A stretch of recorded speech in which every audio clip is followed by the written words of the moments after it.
আমি নবীটা লা ইউমিনু আহাদুকুম আন ইয়াকুনা হাব্বা ইলাইহি মিন ওয়ালিদিহি ওয়া ওয়ালাদিহি, তার মাতা পিতা, তার সন্তান এবং সকল মানুষের চাইতে আমি নবীকে বেশি মহব্বত না করবে। কে বলেছেন? আল্লাহ রাসূল বলেছেন যে তোমাদের মধ্যে ওই ব্যক্তি ঈমানদার হতেই পারবে না যতক্ষণ পর্যন্ত যে ব্যক্তি আমি নবীকে বেশি ভালোবাসবে। কার চাইতে? মাতা পিতার চাইতেও বেশি ভালোবাসতে হবে, সন্তানের চাইতেও বেশি ভালোবাসতে হবে, মানুষের চাইতে, সব মানুষের চাইতেও নবীজিকে বেশি ভালোবাসতে হবে। তখনই সে প্রকৃত ঈমানদার।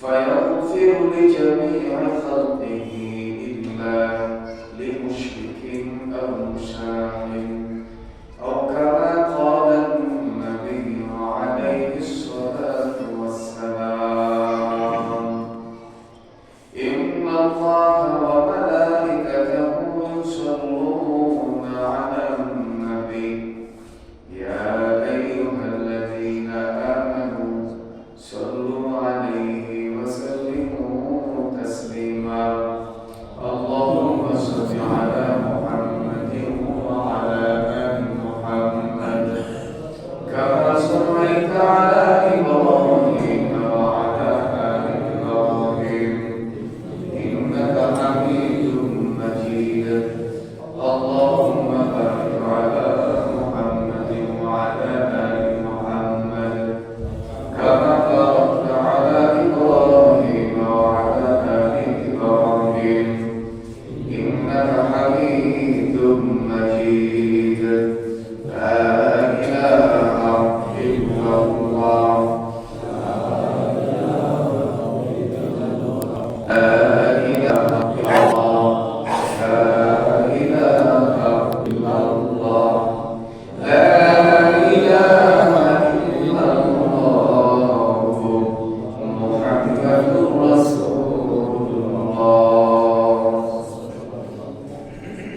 سبحانك لا علم لنا إلا ما علمتنا إنك أنت العليم الحكيم رب اشرح لي صدري ويسر لي أمري واحلل عقدة من لساني يفقهوا قولي صدق الله المولانا العظيم وصدق رسوله النبي الكريم ونحن على ذلك من الشاهدين والشاكرين والذاكرين والحمد لله رب العالمين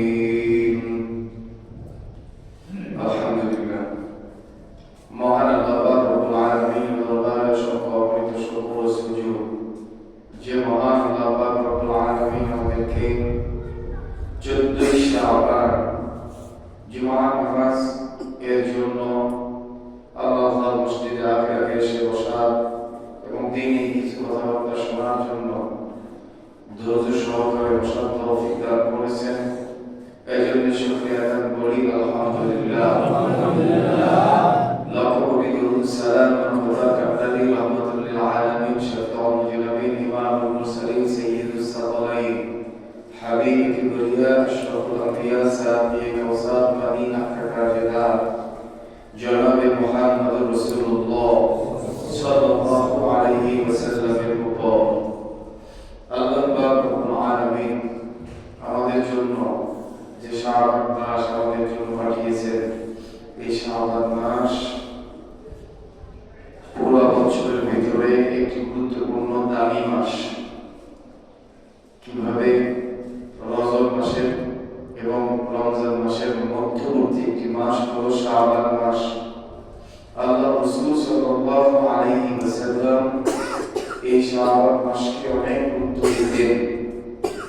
আয়েশা রাদিয়াল্লাহু তাআলা থেকে হাদিস বর্ণিত হয়েছে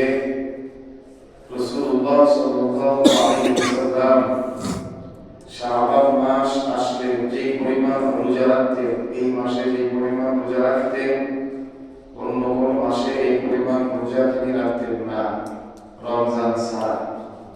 রমজান ব্যতীত সবচেয়ে বেশি রোজা রাখতেন শাবান মাস। শাবান মাসকে বেশি গণনা করতেন, গুনে গুনে রাখতেন, আজকে কয় তারিখ, কালকে কয় তারিখ, এভাবে গুনে গুনে বেশি হিসাব করতেন। অন্য মাসের চাইতে শাবান মাসের হিসাবটাও বেশি করতেন। আল্লাহ রাসূল সাল্লাল্লাহু আলাইহি ওয়াসাল্লাম শাবান মাস আসলে নফল ইবাদতগুলো বাড়ায় দিতেন। আল্লাহ রাসূল সাল্লাল্লাহু আলাইহি ওয়াসাল্লাম শাবান মাসে এত পরিমাণ গুরুত্ব প্রদান করেছেন, তো সেই হিসাবে আমাদেরও এই মাসকে বেশি পরিমাণে গুরুত্ব দিতে হবে। যেহেতু আল্লাহ রাসূল সাল্লাল্লাহু আলাইহি ওয়াসাল্লাম বেশি পরিমাণে গুরুত্ব দিয়েছেন, আমরা তার উম্মত, আমরা রাসূলের আদর্শ মানি, সেই হিসাবে আমাদেরকেও বেশি পরিমাণে গুরুত্ব দিতে হবে। কেন শাবান মাসের এত গুরুত্ব? এর কারণ হলো যেহেতু চারটি সম্মানিত মাস, তার মধ্যে একটি হলো রজব মাস এবং আরেকটি গুরুত্বপূর্ণ মাস হলো রমজান মাস। এর মধ্যবর্তী মাস শাবান মাস হওয়াতে মানুষ এই মাসকে অবহেলা করতে পারে, এই মাসকে ভুলে যেতে পারে, এই মাসের প্রতি খেয়াল না থাকতে পারে। এই জন্য এই মাসের গুরুত্ব রাসূলুল্লাহ সাল্লাল্লাহু আলাইহি ওয়াসাল্লাম বেশি করে দিয়েছেন। আরেকটি কারণ, আল্লাহ রাসূল সাল্লাল্লাহু আলাইহি ওয়াসাল্লামকে হযরত উসামা ইবনে যায়েদ রাদিয়াল্লাহু আনহু জিজ্ঞাসা করলেন, ইয়া রাসূলুল্লাহ, এই মাসকে কেন এত বেশি পরিমাণে গুরুত্ব প্রদান করেন? আল্লাহ রাসূল সাল্লাল্লাহু আলাইহি ওয়াসাল্লাম বলেন যে শাবান মাসে আল্লাহ পাক রব্বুল আলামিনের দরবারে আমলনামা পেশ করা হয়, আর আমি চাই আমার আমলনামা যেন আল্লাহর দরবারে পৌঁছে যায় এমন অবস্থায়, এই অবস্থায় আমি রোজা থাকা অবস্থায় আমার আমলনামা যেন আল্লাহর কাছে পৌঁছে যায়। আমি নফল ইবাদত করাকালীন সময়ে আল্লাহর কাছে আমার আমলনামা যেন পৌঁছে যায়, এটা আমি চাই। তাহলে শাবান মাসের গুরুত্ব কেন বেশি? তার মধ্যে আরেকটি হলো যে এই মাসে আল্লাহ রাসূল সাল্লাল্লাহু আলাইহি ওয়াসাল্লাম বললেন যে এই মাসে আল্লাহ তাআলার কাছে আমলনামা পেশ করা হয়, সারা বছরের যত আমলনামা পেশ করা হয়। তাহলে আমি আপনি এমন একটা সময় এসে, যেমন কোন কর্মচারী তাদের রিপোর্ট করতে আসলো, মানে পক্ষ অডিট করতে এসেছে, অডিট করতে আসার পর দেখলো, কর্মচারীরা চিন্তা করলো সারা বছর ভালো মন্দ যে কাজ করি না কেন, অন্তত পক্ষে এই মুহূর্তে অডিটের সময় ভালো মন্দ কাজ করি, যেন মালিক এসে আমাকে দেখে ফেলে যে কাজ তো ভালোই করছে, তখন মালিক বলবে পিছনে দুই চারটা ভুল হয়েছে, অসুবিধা নাই, এখন তো ভালোই কাজ করছে। আর যখন অডিটের সময় হয়, কর্মচারী যদি চিন্তা করে আগে তো তেমন ভালো করে কাজ করি নাই, এখনো করবো না, তখন দেখা যাবে মালিক এসে অডিটের সময় যখন দেখবে কাজে অবহেলা করে, আর চাকরি থাকবে না, কথা ঠিক না ঠিক? আবার সারা বছর ভালো কাজ করলো, কর্মচারীরা ভালোভাবে ডিউটি পালন করলো, কিন্তু যখন অডিটের সময় হয় তখন ভালো করে ডিউটি পালন করে না, মালিক এসে বলবে বোঝা গেছে পিছনে ভালো কথা মনে থাকবে না, সামনে যা দেখবে ওটাকেই গ্রহণ করে নেবে। এই জন্য যুক্তিও বলে ইসলামের এই হাদিসের পক্ষে, অর্থাৎ আল্লাহ তাআলার নিকটে যখন আমলনামা পেশ করা হয় ওই সময়টা আমাদের বেশি বেশি আমল করা দরকার। সেই মাসটা হলো শাবান মাস। এই 14ই শাবান, আবার এই 14 তারিখ ফেব্রুয়ারি 14 তারিখ, আজ পত্র পত্রিকাগুলোতে লেখা হইতেছে 14ই ফেব্রুয়ারি একটা দিবস, আবার 14ই শাবান, এটা এটা ইসলামের তাৎপর্য অনেক। দুই ভাবে লেখা চলছে, ভালোবাসা দিবস আবার শাবানের 14 তারিখ একসাথে মিশে গেছে। অর্থাৎ দিনের বেলা একদল চিন্তা করলো যে দিনের বেলা আমরা 14ই ফেব্রুয়ারি পালন করব, আর রাতের বেলা লাইলাতুল নিসফি শাবান শবে বরাত পালন করব। তাহলে কি হবে? দিনের বেলা যা করি রাতের বেলা দিয়ে ক্ষমা চাইয়া সব মীমাংসিত। এটা কি চলবে? এটা কখনো সম্ভব নয়। 14ই ফেব্রুয়ারি এই তারিখটাকে বেঈমানেরা বিধর্মীরা নির্ধারণ করেছে। এটা মুসলমানের আবিষ্কার করা কোনো তারিখ নয়। এই দিবসটা মুসলমানের আবিষ্কার করা কোনো দিবস নয়। 14ই ফেব্রুয়ারিতে ভালোবাসা দিবস নামে যে একটি দিবস ঘোষণা করা হয়েছে, এই দিবসটা পালন করত খ্রিস্টানেরা। সেখান থেকে বেঈমানদের দেখা দেখি মুসলমানদের দেশগুলিতে এটা ছয়লাভ হয়ে গেছে। মুসলমানদের মধ্যে দেখা যায় 14ই ফেব্রুয়ারিতে এই পরিমাণ ফুল বিক্রি হয়, দেখা যায় কয়েক মাসেও সেই পরিমাণ ফুল বিক্রি হয় না। রাস্তায় রাস্তায় মোড়ে মোড়ে বিভিন্ন কলেজ ভার্সিটির সামনে ফুল নিয়ে বসে থাকে, আর যুবক যুবতীরা এই ফুল দিয়ে অশ্লীলতা শুরু করে বিভিন্ন বেহায়াপনা অশ্লীলতা 14ই ফেব্রুয়ারিকে কেন্দ্র করে বাংলাদেশে অসংখ্যবার দেখা দিয়েছে। অসংখ্য নারী এই 14ই ফেব্রুয়ারিকে কেন্দ্র করে ধর্ষণ হয়েছে, আবার অসংখ্য নারীর জীবন পর্যন্ত চলে গিয়েছে। এই জন্য সাবধান, মুসলমানদের ভালোবাসার কোনো দিন নাই, তারিখ নাই। মুসলমানের ভালোবাসা প্রত্যেকটা দিন, প্রত্যেকটা মিনিট, প্রত্যেকটা সেকেন্ড মুসলমানদের ভালোবাসার জন্য কোনো দিন নির্ধারণ করা নাই। মুসলমান তো এমন একটা জাতি যাদের নেতা হলো মুহাম্মদুর রাসূলুল্লাহ সাল্লাল্লাহু আলাইহি ওয়াসাল্লাম। তিনি এমন শিক্ষাই দিয়েছেন, ভালোবাসা একদিন নয়, বরং ভালোবাসো প্রতিটি মুহূর্তে। মাজলুমকে ভালোবাসো, মানুষকে মহব্বত করো, পিঁপড়াকে মহব্বত করো, প্রাণীকে মহব্বত করো। খবরদার খবরদার, তোমরা যেন কোনো কেউ কষ্ট না পায়, মা যেন কষ্ট না পায়, বাবাও যেন কষ্ট না পায়।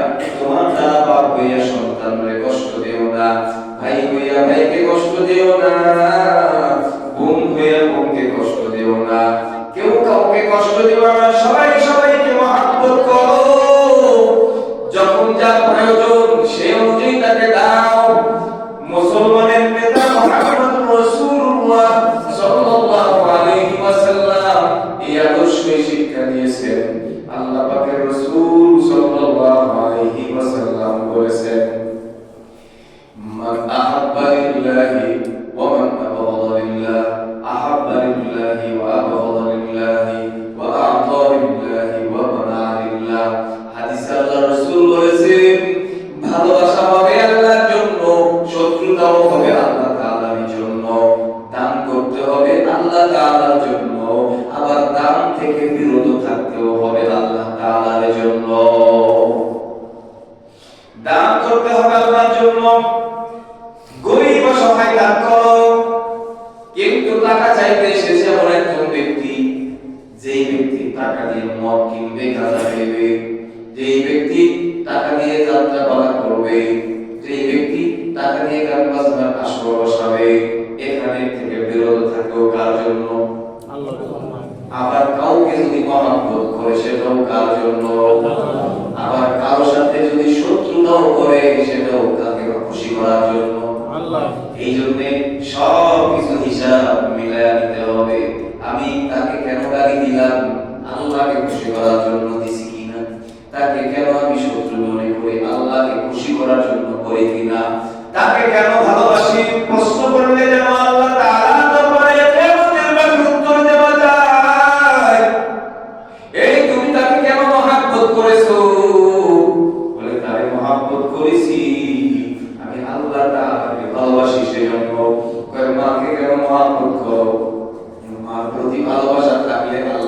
হয়। বাবাকে কেন মহব্বত করো? বাবাকে ভালোবাসলে আল্লাহ তাআলা খুশি হয়, সেই জন্য আমি বাবার প্রতি মহব্বত করি। বেঈমান জালেমের উপরে কেন শত্রুতা পোষণ করো? সে তো জালেম, সে তার সাথে যদি আমি শত্রুতা করি আল্লাহ খুশি হয়, সেই জন্যই জালেমের সাথে আমি শত্রুতা করি। ভালোবাসা তো হবে নিয়মের ভিত্তিতে। আবার আল্লাহ রাসূল সাল্লাল্লাহু আলাইহি ওয়াসাল্লাম অন্য এক হাদিসে বলেছেন, লা ইউমিনু আহাদুকুম হাত্তা আকুনা আহাব্বা ইলাইহি মিন ওয়ালিদিহি ওয়া ওয়ালাদিহি ওয়ান নাসি আজমাইন। তোমাদের মধ্যে কোনো ব্যক্তি ততক্ষণ পর্যন্ত মুমিন হতে পারবে না, ঈমানদারি হতে পারবে না, যতক্ষণ পর্যন্ত আমি নবী দ্বারা লা ইউমিনু আহাদুকুম আন ইয়াকুনা আহাব্বা ইলাইহি মিন ওয়ালিদিহি ওয়া ওয়ালাদিহি, তার মাতা পিতা, তার সন্তান এবং সকল মানুষের চাইতে আমি নবীকে বেশি মহব্বত না করবে। কে বলেছেন? আল্লাহ রাসূল বলেছেন যে তোমাদের মধ্যে ওই ব্যক্তি ঈমানদার হতেই পারবে না যতক্ষণ পর্যন্ত এই ব্যক্তি আমি নবীকে বেশি ভালোবাসবে। কার চাইতে? মাতা পিতার চাইতেও বেশি ভালোবাসতে হবে, সন্তানের চাইতেও বেশি ভালোবাসতে হবে, মানুষের চাইতে, সব মানুষের চাইতেও নবীজিকে বেশি ভালোবাসতে হবে। তখনই সে প্রকৃত ঈমানদার। অনেকে চিন্তা করেন নবীজিকে বেশি ভালোবাসি কেমনে? বছরে একবার নবীর নামে আমরা অনুষ্ঠান করি, এর নামে তো ভালোবাসা। আবার চিন্তা করে নবীর জন্য কিছু গান গাই, নবীর প্রেমে কিছু গান গাই, কিছু গজল গাই, এটার নাম ভালোবাসা? না না, ওইটার নাম ভালোবাসা না। ভালোবাসা কিভাবে রাসূলকে ভালোবাসতে হবে এই কথাটাও আল্লাহ রাসূল বলে দিয়েছেন।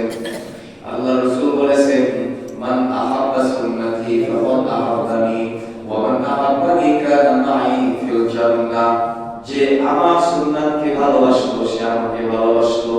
রাসূলকে ভালোবাসার মাপকাঠি হলো রাসূলের সুন্নাতকে ভালোবাসলেই রাসূলকে ভালোবাসা হয়। আর যে আমার সুন্নাতকে অবজ্ঞা করলো সে আমাকে অবজ্ঞা করলো। আর যে আমার সুন্নাতকে ভালোবাসলো, আর যে আমাকে ভালোবাসলো সে আমার সাথেই জান্নাতে থাকবে। সুবহানাল্লাহ।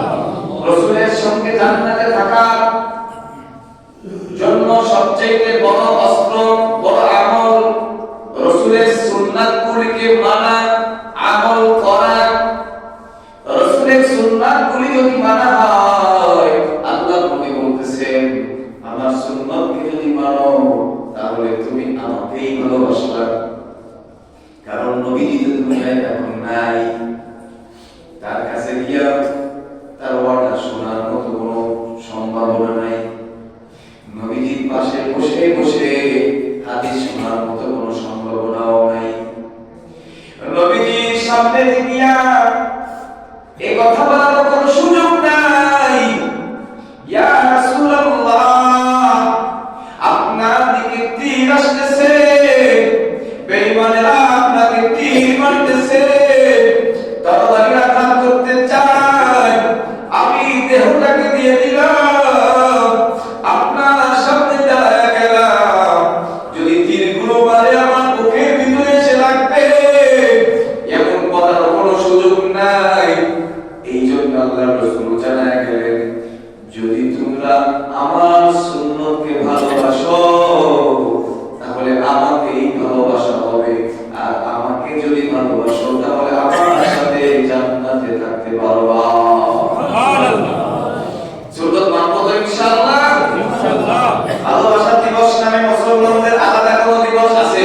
না। ভালোবাসা দিবস নামে যে দিবস পালন করা হয় এটা হলো অশ্লীলতার দিবস, এটা হলো খারাপ দিবস, বেহায়াপনার দিবস। এটা কোনো মুসলমানের দিবস হতে পারে না, কোনো মুসলমান এটাকে ভালোবাসার দিবস বলতে পারে না। আল্লাহ পাক রব্বুল আলামিন বলেন, ওয়াল্লাযীনা আমানু আশাদ্দু হুব্বান লিল্লাহ। সবচেয়ে ভালোবাসার দাবিদার তো একমাত্র আল্লাহ। একমাত্র কে? আল্লাহ পাক রব্বুল আলামিন সূরা বাকারার ভিতরে আয়াত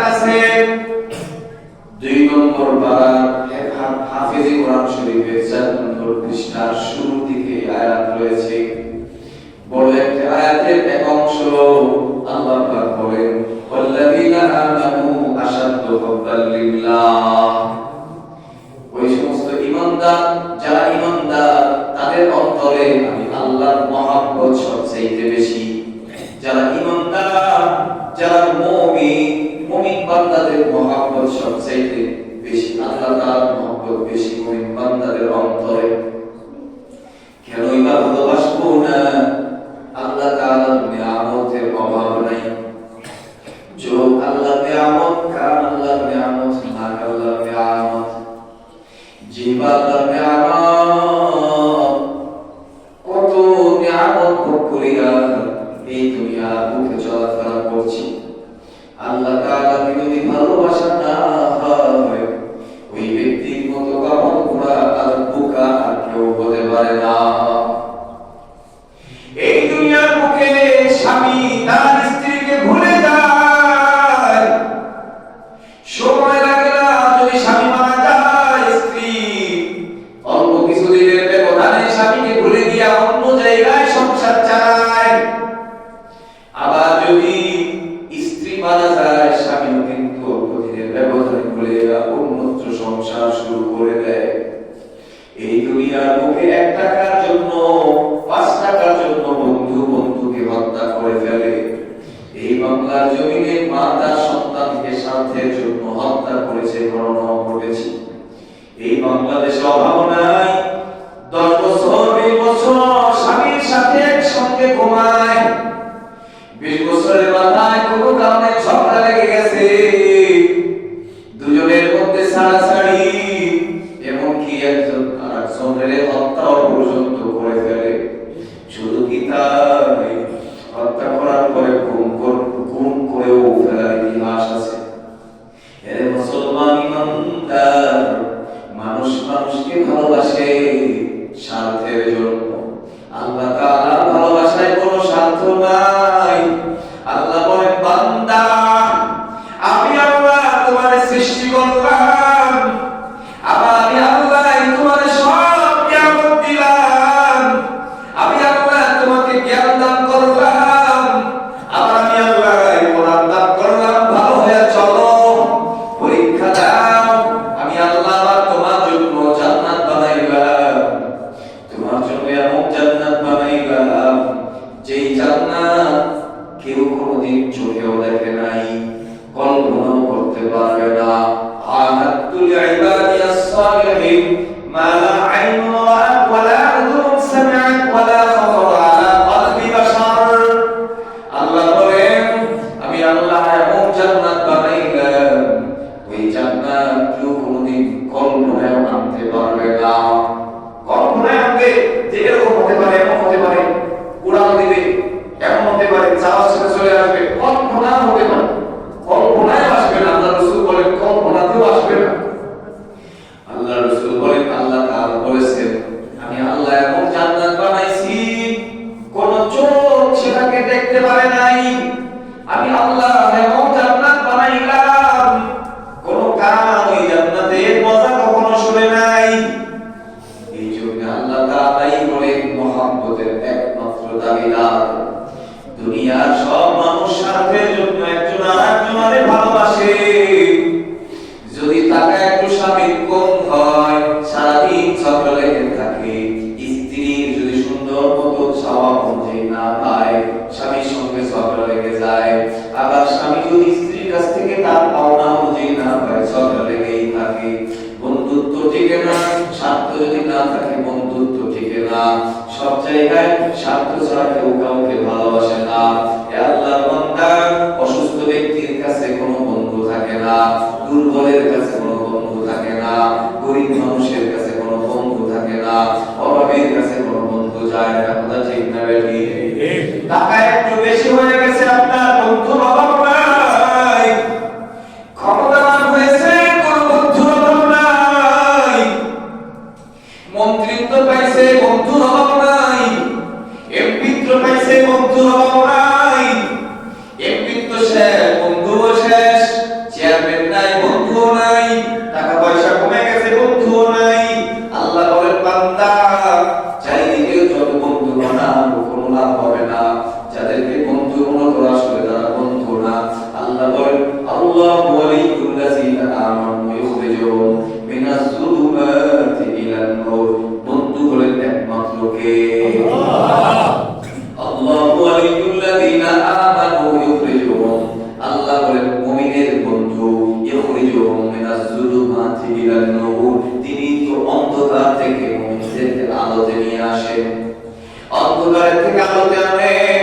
আর বেঈমান কাফের শয়তানেরা মুমিনদেরকে অন্ধকারের দিকে ঠেলে নিতে চায়। আর আল্লাহ বলেন মুমিনদেরকে অন্ধকার থেকে আলোর দিকে নিয়ে আসতে চান। এই জন্য একমাত্র বন্ধু আমাদেরকে আল্লাহ। আওয়াজ দিয়ে বলেন কে? আল্লাহ। আওয়াজ দিয়ে বলেন কে? আল্লাহ। আল্লাহ क्या मुबारक नाम है, अल्लाह अल्लाह मोमिनों का काम है। এই জন্য ভালোবাসা একমাত্র দাবি জানুন আল্লাহ তাআলা। আল্লাহ রাব্বুল আলামিন অন্য আয়াতে বলেছেন কুল ইন কানা আবাউকুম, যদি তোমাদের পিতা, কুল ইন কানা আবাউকুম ওয়া আবনাউকুম, যদি তোমাদের সন্তান, ওয়া ইখওয়ানুকুম, যদি তোমাদের ভাই, কুল ইন কানা আবাউকুম ওয়া আবনাউকুম ওয়া ইখওয়ানুকুম ওয়া আজওয়াজুকুম, তোমাদের স্ত্রী, ওয়া আশীরতুকুম, তোমাদের প্রতিবেশী আত্মীয়স্বজন, ওয়া আশীরতুকুম ওয়া আমওয়ালুন ইকতারাফতুমুহা ওয়া তিজারাতুন তাখশাউনা কাসাদাহা ওয়া মাসাকিন। কুল ইন কানা আবাউকুম ওয়া আবনাউকুম ওয়া ইখওয়ানুকুম ওয়া আশীরতুকুম ওয়া আমওয়ালুন ইকতারাফতুমুহা। আল্লাহ রাব্বুল আলামিন বলেন এই সন্তানাদি, মাতা-পিতা, প্রতিবেশী, এই সব কিছু যদি আল্লাহ তাআলার চাইতে বেশি প্রিয় হয় তাহলে সে প্রকৃত তুমি মুমিন হতে পারবে। সবচেয়ে বেশি প্রিয় হতে হবে কে? আল্লাহ। আল্লাহ রাব্বুল আলামিন আমাদেরকে বুঝবার তৌফিক দান করুন। সবাই বলেন